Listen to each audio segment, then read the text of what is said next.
It would be almost impossible to define Impressionism without mentioning painting outdoors. But what does this involve for a painter? Painting outdoors is a challenge because to capture a visual sensation, one has to depict a form and its color in a single gesture. Working outside, the artist is not only confronted with the vagaries of the elements, but also has to bring with him his cumbersome equipment: paints, canvas, easel, seat, and umbrella. And of course, nothing stays still in nature, where the painter, faced with a host of sensations, has to make rapid decisions. To render a fleeting effect, he has to hastily take note of it using his visual memory. Working rapidly, he has to abandon precise drawing for broad contrasting effects of light and shade. In doing so, he makes no attempt to conceal his brushwork, and this emphasizes his gestures and the physicality of paint. Painting outdoors gradually established itself as an accepted practice from the sketches painted in Rome in the 18th century to the pictures of the future Impressionists in the 1860s. Hand in hand with industrial progress and urbanization, there grew a new sensitivity to nature. This groundswell of sentiment spread throughout Europe, where a new society seeking truth and authenticity came into being. From Thomas Jones to Camille Corot, from John Constable and William Turner to the Barbizon school, from the Macchiaioli painters in Italy to Edgar Degas, Eugène Boudin, and Claude Monet, landscape painting evolved and acquired a new status.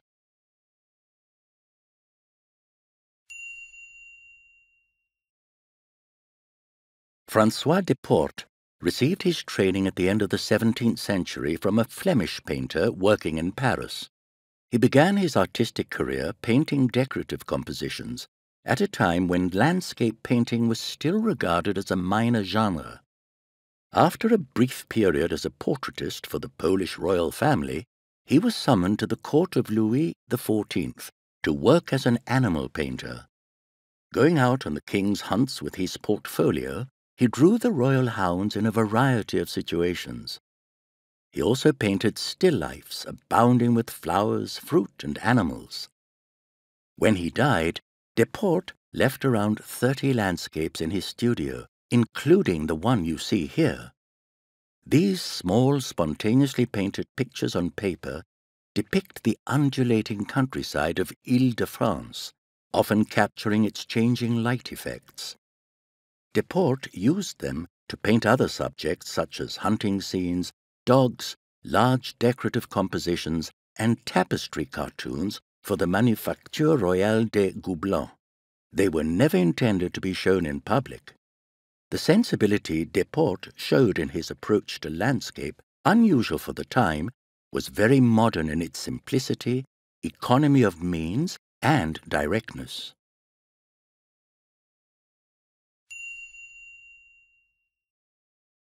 The Welsh painter, Thomas Jones, trained in London with the intention of becoming a history painter.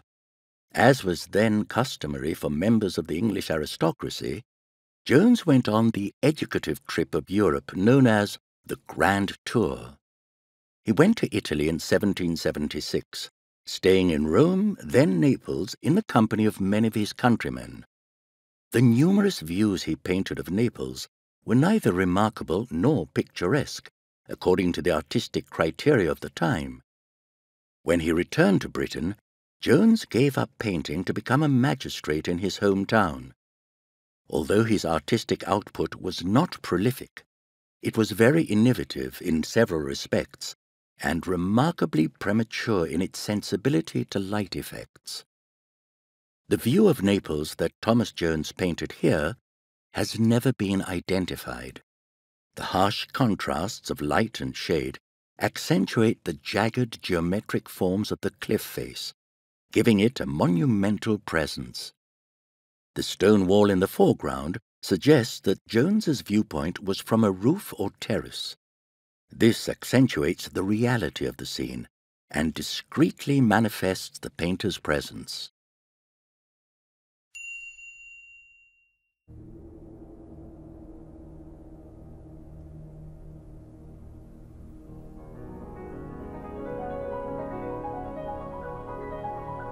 From the Renaissance, the trip to Italy to see and copy the country's artistic treasures was considered obligatory for all aspiring artists.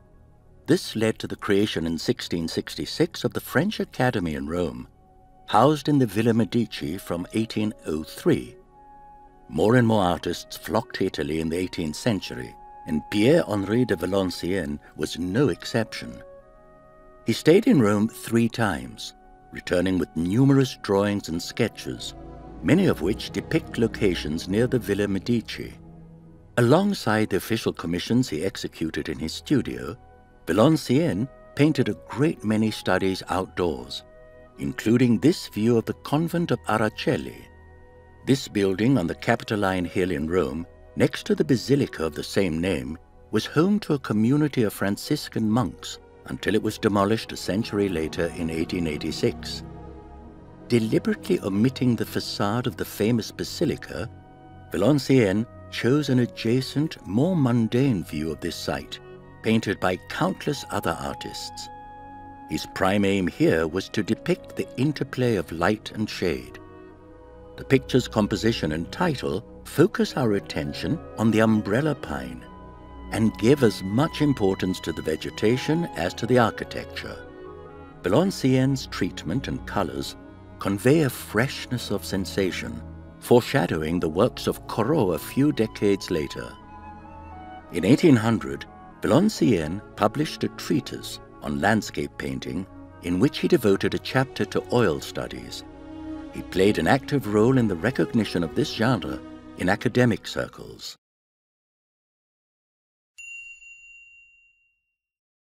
François Marius Granet grew up in Aix-en-Provence and received a classical artistic training in the late 18th century. Intent on becoming a history painter, he worked for a while in Jacques-Louis David's studio in Paris. He left for Italy in 1802, settling in Rome and not returning for 17 years. During his long stay there, he tirelessly painted the city, its monuments, famous views, and the surrounding countryside. He often sketched from life and was inspired by the city's geometry. This view of Rome from the Villa Malta was painted during one of his walks. It has none of the picturesqueness of the city's well-known views. Granet's aim here seems to have been to convey Rome's secret poetic atmosphere, focusing on the scene's interlocking forms and subtle variations of light. When he returned to France, Granet became a civil servant in the Fine Arts Administration. In 1824, he was appointed a curator at the Louvre, then at Versailles. Rome continued to exercise its fascination on artists throughout the 18th century. By 1800, the Eternal City had become an artistic melting pot for painters from all over Europe, and notably the Scandinavian countries. Christopher Wilhelm Eckersberg was the leading figure of the Copenhagen school. In 1810, he went on the Grand Tour, going to Paris, where he studied in Jacques-Louis David's studio. He left France for Italy in June 1813 and settled in Rome.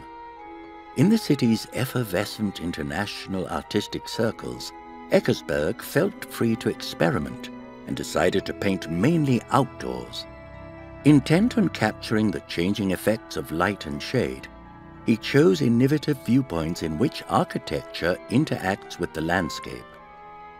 This view of the Temple of Venus, painted from the shade of the Colosseum and framed by 2 arches, combines the fleeting sensations produced by the light and the timelessness of the city's ancient architecture. When he returned to Copenhagen in 1816, Eckersberg devoted himself to teaching and did much to instill his artistic sensibility in younger generations of Danish artists and promote a wider acceptance of landscape painting in Scandinavia. In 1825, the 29-year-old Corot went to Italy for the first time. He stayed there for 3 years, not as a resident artist in the highly controlled environment at the French Academy, but practicing independently. He worked there freely with other French and foreign artists, painting outdoors in Rome and the surrounding countryside.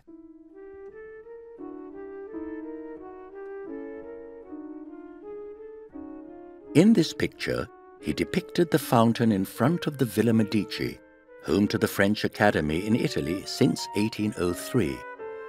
The site was a popular destination due to its majestic vista of the Eternal City. Corot depicted it from an original, very low viewpoint, accentuating the monumentality of the fountain framed by 2 large trees. He discreetly included the figure of a priest in the scene, his silhouette partially concealed by one of the tree trunks.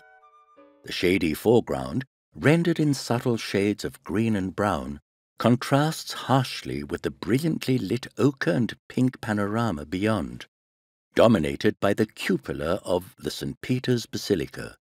In this classically constructed composition, showing his sensitivity to textures and light effects, Corot was already establishing himself as a master of landscape painting.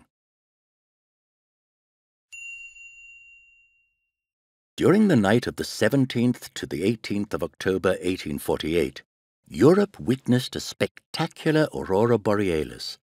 Visible even in Mediterranean countries, it was described in great detail by astronomers and observed by crowds in the streets. Commentators noted that the phenomenon was particularly intense in Naples, where it lasted for around 5 hours. The painter Salvatore Fergola was born into a family of Neapolitan artists. He worked at the court of the Bourbons and often depicted extraordinary events such as the inauguration of the first Italian railway, the fire at the San Carlo Theatre, and the eruption of Vesuvius. He observed the aurora borealis from the terrace of the Royal Observatory at Capo di Monte. Located in the hills above Naples, the observatory provided him with a panoramic view of the city and the Gulf. Fergola painted 2 versions of the spectacle. This is the first version, depicting the nocturnal landscape, illuminated by a brilliant halo of pink light. The second version shows the landscape bathed in a vivid red glow. Descriptions by the director of the observatory at Parma confirm the accuracy of Fergola's depiction and show that he sought to record his observations of nature as faithfully as possible.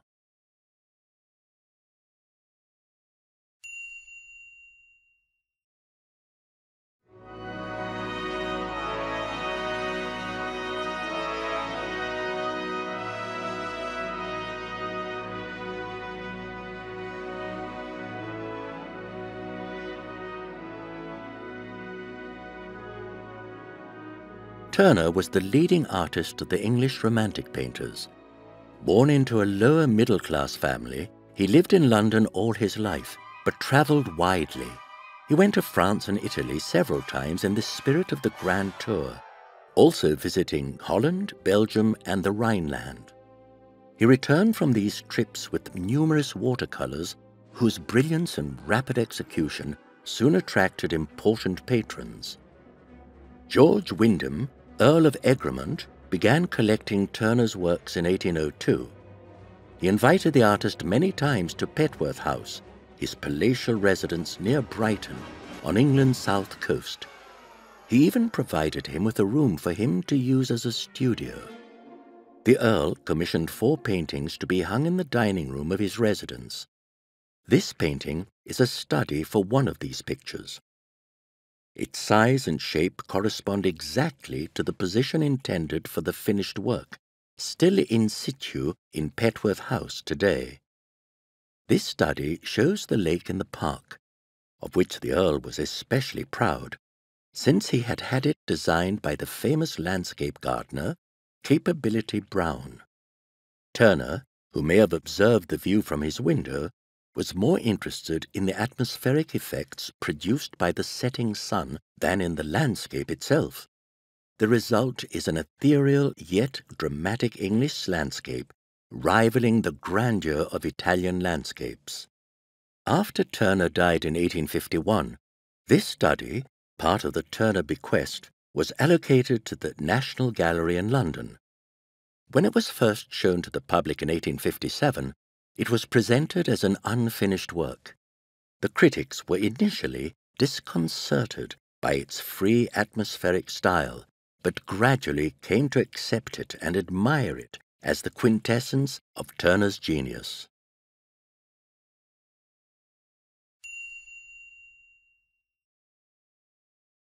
In 1821, John Constable moved to Hampstead, on the heights north of London.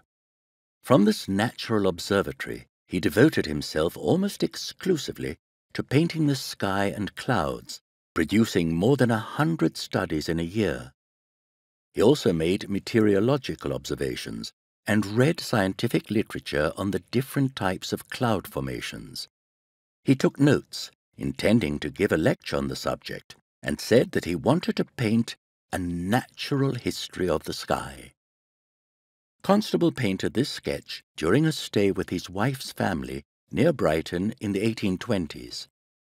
Brighton had become a fashionable and royal seaside resort, but Constable was more interested in the majestic spectacle of this sudden rainstorm over the sea than in the town's leisure attractions. He often went to the beach to sit and paint with a paint box balanced on his knees, a sheet of paper pinned to the lid. Here he conveyed the violence of the downpour with sweeping, energetic brushstrokes, and, with the tip of his brush's wooden stem, scraped the picture surface in long horizontal lines to depict the rolling waves. Yet Constable did not regard expressively painting natural phenomena as an end in itself.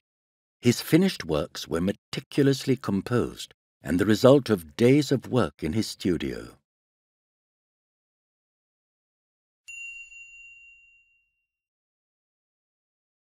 From a terrace on the west shore of Lake Annecy, Théodore Carouel d'Aligny painted this radiant view of the mountains in the early morning light. In the pure air of the Alps, the lake is a vivid band of turquoise, and the forms of the mountains are drawn with extraordinary precision. Carouel d'Aligny probably discovered painting outdoors during his years of training with Jean-Victor Bertin, who encouraged his pupils to paint in Fontainebleau forest. It was during this period that he became friends with Camille Corot. He did not enter the Prix de Rome competition, but stayed in Italy at his own expense from 1822 to 1827. On his return to France, he explored the Rhône Valley, the south, the Alps, Normandy, and Auvergne, before leaving for Italy for a second time. His historic landscape, Prometheus Enchained, won an award at the Salon in 1837. This success enabled him to open his own studio and secure official commissions. The severe beauty of his drawing earned him the nickname the Ingres of Landscape, coined by the writer Théophile Gautier. Carouel d'Aligny was one of the first artists to regularly go and paint around Fontainebleau. He bought a house on the edge of the forest in 1847 and lived there for part of the year until 1861, when he was appointed director of the School of Fine Arts in Lyon, where he remained until the end of his career. Initiated to painting outdoors by his teacher, Achilletna Michalon and Jean-Victor Bertin, Camille Corot discovered Fontainebleau Forest in 1822 and returned there to paint throughout his life. He painted the Chaise Marie quarry at Fontainebleau in 1831 on his return from his first stay in Italy. The local inhabitants went to this disused quarry to gather wood, and Corot depicted two figures doing so, one in the foreground and the other on the rocks further away. Their presence enlivens the composition and counteracts the barren expanse of rock. He very probably painted this picture on paper directly from life, later mounting it on canvas. Yet its very finished appearance suggests that he also worked on it in his studio. In the 1830s, Corot habitually journeyed around the French countryside during the summer months. His travels took him to Brittany, Provence, the Limousin, and northern France. But Fontainebleau Forest, Ville d'Avray, and Normandy were the places he returned to most regularly. He used the studies he painted outdoors and his acute recollection of the atmosphere of each place to paint the large pictures he showed at the Salon.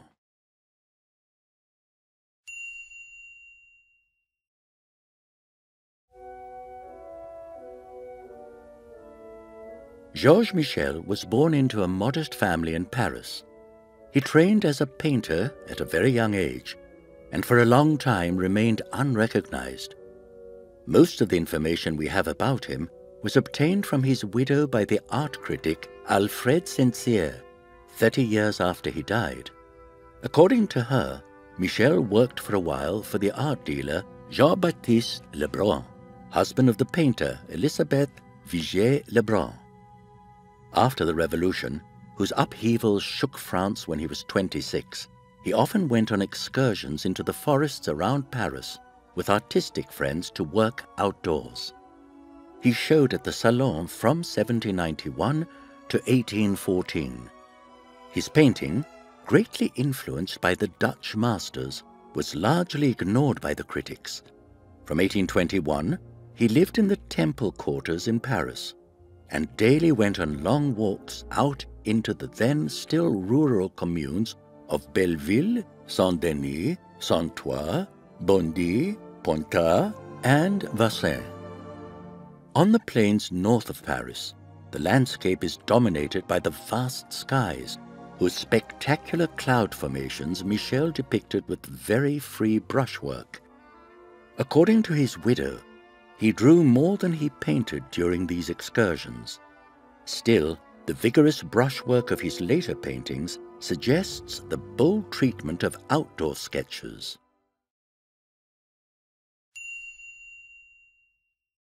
Charles-François Daubigny was taught by the neoclassical landscape painter Jean-Victor Bertin. In 1836, he stayed in Italy at his own expense. After failing to win the Prix de Rome competition in 1837, he showed at the Salon the following year. He soon abandoned historical landscape painting to concentrate on pure landscape, and over the years developed the rapid technique, ample brushwork, and unfinished treatment that impressed the Impressionists. This oil painting on wood shows the Seine at Bezons, just downriver from Argenteuil. Daubigny had a great fondness for riverscapes, and in 1857 he had a studio boat, the Boutin, specially built so that he could work in closer proximity to his favorite subjects. The idea for this boat prompted Claude Monet to create his own floating studio. But as we can see, this landscape was painted from the riverbank. The Boutin didn't yet exist. The year is 1851, when Daubigny began to receive official recognition. Two of the works he showed at the Salon were bought by the state. Although he had the same success the following year, the critics were already regarding the sketch-like treatment of his paintings with increasing skepticism. However, this didn't prevent him from being elected to the jury of the Salon several times in the late 1860s. With his friend Camille Corot, he was one of the very few jurors who supported the future Impressionists. Courbet began painting in Fontainebleau Forest in 1840, sharing the Barbizon school painter's ambition to faithfully depict nature.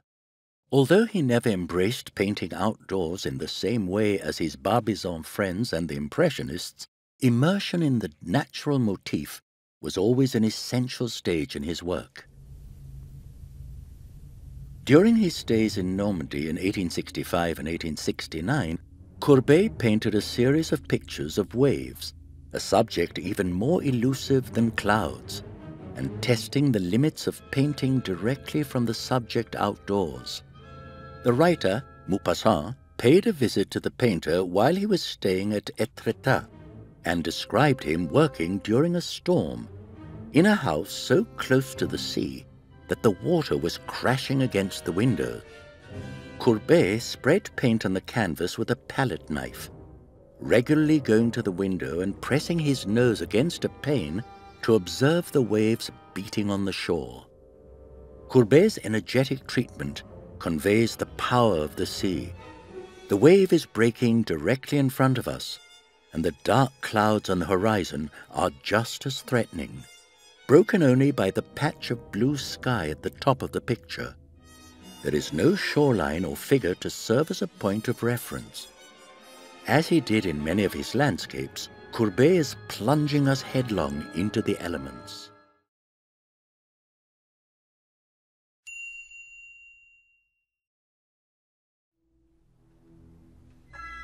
In the mid-19th century, Italy was not yet an independent state. The peninsula was still under the domination of the Austrian Empire, and with the aid of the French and the British, became the theatre of an armed struggle for its independence. Inspired by this upsurge of national sentiment and fiercely contesting the dominance of academicism in the arts, a group of young painters began meeting in Florence at the Café Michelangelo. Their aim was to invent a new pictorial language. They became known as the macchiaioli, a reference to the Italian term macchia, meaning both a stain and the rough aspect of a sketch. In 1859, one of these rebellious young artists, Giovanni Fattori, painted these French soldiers stationed in Florence. Working directly from life, he applied the new concepts discussed with his friends, working directly with paint on the canvas without any preliminary drawing, depicting the intensity of the light, using harsh contrasts and synthesizing forms by omitting details and shading. He also simplified the picture's composition, with the background blocking out any view and negating one of the fundamental features of academic painting, perspective.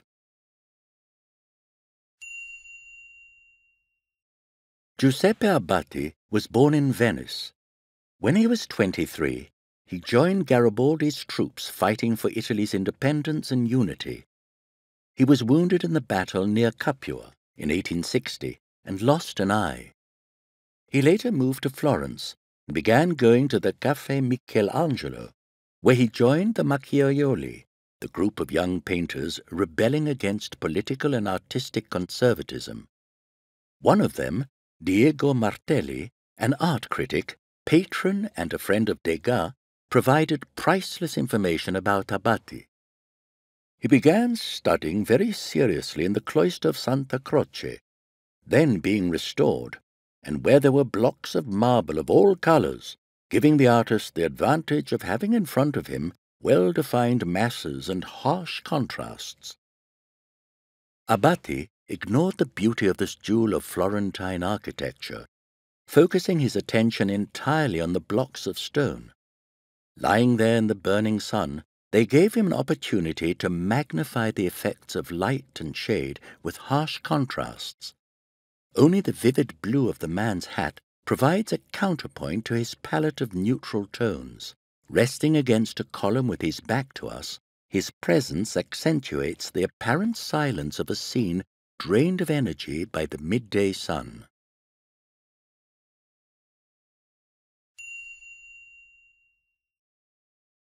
Eugène Boudin was born in Honfleur and spent his life there on the Normandy coast. A self-taught artist, he learned by studying the works of past and contemporary masters, and above all, by working directly from life. As he said himself, for him nature was the only great master. The ever-changing skies on the Seine estuary provided him with subjects for hundreds of pastel and oil studies, on which he sometimes noted the time of day, the weather, and the direction of the view. Here, scratched in the layer of paint, in the bottom right corner he noted 4 o'clock and sunrise. Corot nicknamed Boudin the King of the Skies, and Courbet reportedly said he was the only one to really know the sky. The poet Baudelaire was captivated by Boudin's skies when he visited him in his studio in 1859. To depict what Baudelaire called his meteorological beauties, Boudin developed a rapid technique and worked in small formats. His way of painting and his determination to preserve what he thought most important for a painter, the first impression, led him to confound the distinction between the sketch and the finished painting. He was one of the first to elevate the sketch to the status of fully fledged work in its own right. The critics often reproached him for his pictures' supposed lack of finish, but his example profoundly influenced the Impressionists, notably through his friend Claude Monet, who declared very late in life that, "If I have become a painter, I owe it all to Eugène Boudin." Eugène Boudin painted his first beach scenes in the summer of 1862, and they remained a major part of his production until 1869, the year he painted Lady in White on the beach at Trouville. 2/3 of the composition are taken up by the sky. As is often the case in Boudin's beach scenes, the sea is hardly present, hidden here by the elegant ladies in their crinoline dresses. The frieze-like succession of figures is grouped together in the middle of the almost panoramic view. Beyond the beach hut, on the right, we can see the cliff of Les Roches Noires. Boudin painted the scene with rapid brushstrokes in light, delicate colours, and heightened the beiges and greys of the background with the brighter hues of the dresses, hats, and umbrellas. The lady in white is wearing what was known as a petit costume, a turned-up skirt revealing a red petticoat. This new fashion gave women more freedom of movement during stays in the country or on the coast. Boudin hoped that his beach scenes would be appreciated at the Salon, frequented by the same bourgeoisie that went to the seaside resorts on the Normandy coast. Yet, apart from a few enlightened collectors, the public turned their noses up at these subjects, regarding their very novelty as trivial. The architecture of the seaside resorts, the presence of city dwellers in their fashionable attire on the beaches of Trouville and Deauville were a radically modern subject.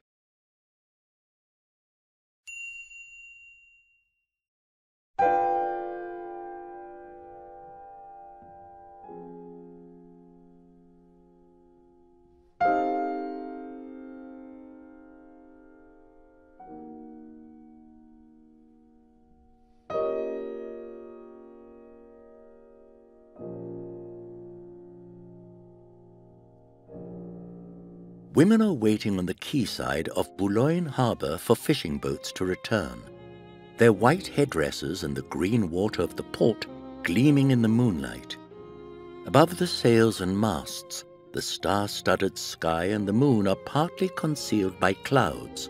Edouard Manet painted this scene directly from life, from a window in the Hôtel Folkestone, where he stayed with his family in the summer of 1868 or 1869.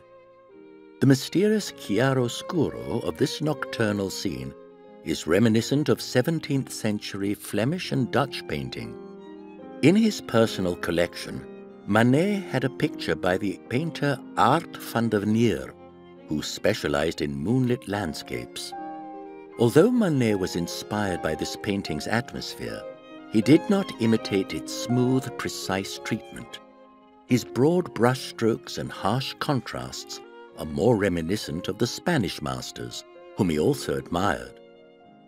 Manet's independent spirit was a major source of inspiration for the Impressionists, with whom he remained on friendly terms. Although he never went to their exhibitions, he painted with them outdoors and appreciated their innovations.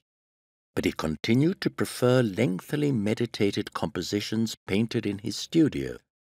X-ray analysis of moonlight over the port of Boulogne revealed the major changes Monet made to the picture. The moon was originally lower, and the silhouettes of the boats on the right were added later. In 1870, Claude Monet spent the summer at Trouville with Camille, whom he had just married, and their son Jean. The family stayed for 3 months at the Hôtel Tivoli, a modest hotel some distance from the beach. Their financial situation was dire, and war with Prussia was looming. Yet, despite such difficult times, Monet painted 9 pictures of the beach at Trouville, with its elegant visitors and luxurious seafront hotels. 5 of these paintings are small, like the one you see here. The 4 others are larger. The picture of Camille in a striped dress, also in this section of the exhibition, is one of these paintings. In the beach at Trouville, Camille is wearing a light-coloured dress and a flowered hat. Her blue-lined parasol is shading her face from the sun shining on her knees, painted by Monet with a few broad brushstrokes. The woman in black sitting next to her could be Eugène Boudin's wife. Monet was painting one of Boudin's favourite subjects here, and, like his friend, he used a light palette heightened with mauves and blues. The shoe on the back of the chair in the foreground may be one of his son Jean's. The small format and Monet's broad, rapid brushwork suggest that this picture was painted outdoors, and this is corroborated by the grains of sand caught in the paint and visible bottom right.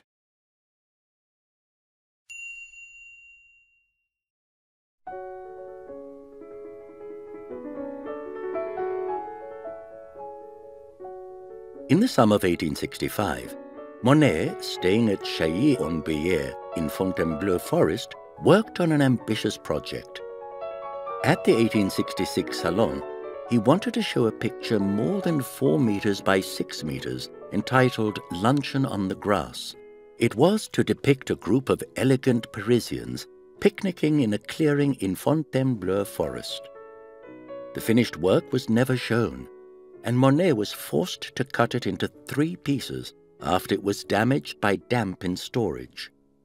2 of the 3 fragments of the picture are now in the Musée d'Orsay. The 3rd has disappeared. Monet painted this enormous picture in his studio, working from smaller studies from nature whose spontaneity he strove to preserve in the finished work.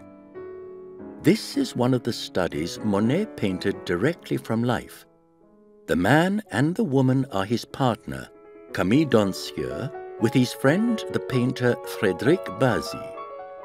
Camille's pose shows off her tight-fitting bolero and long dress with a train worn without a crinoline. The dress's ample folds are painted with broad brushstrokes. Monet's rapid brushwork is also manifest in the patches of light on the ground. He combined his daring technique, the modern subject, and the attention he paid to the latest fashions to make Luncheon on the Grass a manifesto of the new painting that would soon be known as Impressionism.